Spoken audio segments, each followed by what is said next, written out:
विकास महाराज आनंदी माझ्यासोबत आहेत. मधले ते युवा कीर्तनकार आहेत आणि हिंदुत्वाचं खूप चांगलं काम करतात.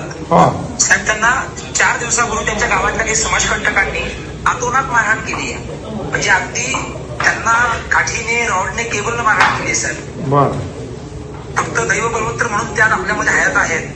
नाही अरे बाबा, पांडुरंगाची कृपा आहे, त्यांच्यावर आशीर्वाद आहे. आणि मी एसपी आणि त्या पोलिसांना सांगतो त्यांना तात्काळ अटक करायला, आणि जे गुन्हेगार आहेत त्यांना ताबडतोब अटक करायला लावतो. हे चुकीच्या पद्धतीने जे झालेलं आहे ते बिलकुल कोणी असले त्याला सोडणार नाही. बिलकुल त्यांना एक कडक कारवाई करायला लावतो. हा बोला काय कसा काय प्रॉब्लेम होता? रामकृष्ण साहेब, गावातील सप्ताहाचा हिशोब विचारला म्हणून त्यांनी खूप रस्त्यामध्ये अडून बेदम मारहाण केली. एक अर्धा तासपर्यंत मारत होते 10-12 जण मिळून. हाताला फ्रॅक्चर झालाय? दोन्ही हात फ्रॅक्चर आहेत साहेब.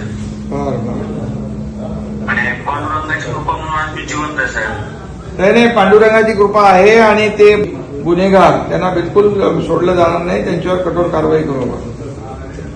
बातमी कळाल्याबरोबर साहेब अक्षय महाराजांनी या ठिकाणी आले आणि आपला निरोप दिला. या ठिकाणी आपला निरोप आल्याबरोबर खरंच महाराष्ट्राचे सगळ्या अनाथांचे नाथ म्हणजे आपण आहात साहेब. अरे बाबा, मी आपला तुमचा वारकरी संप्रदायातला आहे. वारकरी पांडुरंगाचा मी भक्त आहे, सेवक आहे. आणि वारकऱ्यांवर, संतांवर महाराष्ट्रामध्ये कुठेही काही अन्याय होता कामा नये अशा मताचा आम्ही लोक आहोत सगळे.